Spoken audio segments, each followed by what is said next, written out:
నమస్కారం. Welcome to our YouTube channel అనగనగా ఓ కథ. మంచి కథలు వినడానికి మా ఛానల్ని తప్పకుండా సబ్స్క్రైబ్ చేయండి. అలాగే మీ ఫ్రెండ్స్ అండ్ ఫ్యామిలీకి షేర్ చేయండి.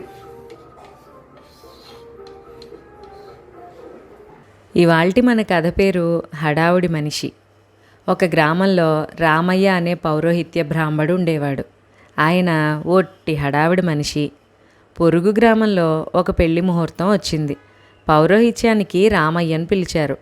హడావిడి మనిషి కావటం చేత రామయ్య కోడి కూయకముందే లేచి పక్క గ్రామానికి బయలుదేరుతూ తన భార్యతో, "ఒసేవ్, నేను బయలుదేరుతున్నాను, తలుపేసుకో, దొంగలు రావచ్చు, జాగ్రత్త" అన్నాడు.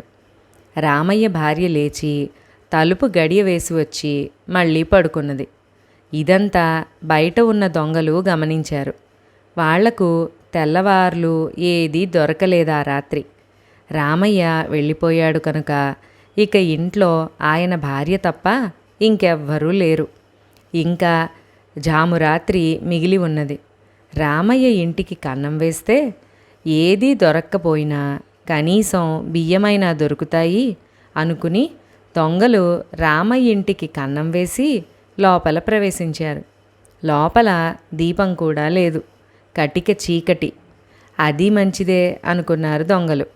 ఇంతలోనే రామయ్య వెనక్కు వచ్చి తలుపు తట్టి భార్యను పిలిచాడు. భార్య వెళ్ళి తలుపు తీసింది. "తలగుడ్డ మరిచిపోయాను" అని రామయ్య తలగుడ్డ తీసుకుని మళ్ళీ బయలుదేరాడు. రామయ్య భార్య తలుపు గడియపెట్టి వచ్చి మళ్ళీ పడుకున్నది.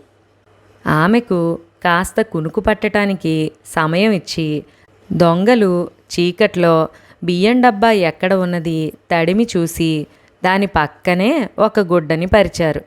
బియ్యం అందులో పోసుకుని కట్టి తీసుకుపోదామని వాళ్ళ ఉద్దేశం. ఇంతలో రామయ్య మళ్ళీ హడావుడిగా వెనక్కొచ్చి తలుపు తడుతూ భార్యని లేపాడు. భార్య వెళ్ళి తలుపు తీసి, "ఈసారేం మర్చిపోయారు?" అన్నది. సంచి మరిచాను, కాస్త వెళ్ళి తీసుకురా" అన్నాడు రామయ్య. రామయ్య భార్య బియ్యపు డబ్బా పక్కగానే వెళ్ళి వంకెకి తగిలించి ఉన్న సంచి తీసుకుని భర్తకిచ్చి మళ్ళీ తలుపు మూసింది. సంచి కోసం ఆమె వెళ్ళేటప్పుడు దొంగలు దూరంగా తప్పుకుని దాక్కోవలసి వచ్చింది. ఆమె కాలికి గుడ్డ తగలడము, దాన్ని ఆమె తీసుకుని వెళ్ళి కప్పుకుని పడుకోవడము జరిగింది. ఈ విషయం దొంగలు ఎరగరు. ఆమెకు కాస్త కునుకు పట్టడానికి సమయం ఇచ్చి దొంగలు డబ్బాలోంచి బియ్యం ఎత్తి ఇంతకుముందు గుడ్డ పరిచి ఉండవలసిన చోట పోశారు. బియ్యం డబ్బా దాదాపుగా ఖాళీ చేశారు దొంగలు. ఆ తరువాత మూట కట్టడానికని గుడ్డ చెంగుల కోసం నేల మీద ఎంతసేపు తడిమినా అవి దొరకలేదు. తాము నేల మీద బియ్యం పోసాము అన్న సంగతి వాళ్లకు తెలిసొచ్చింది.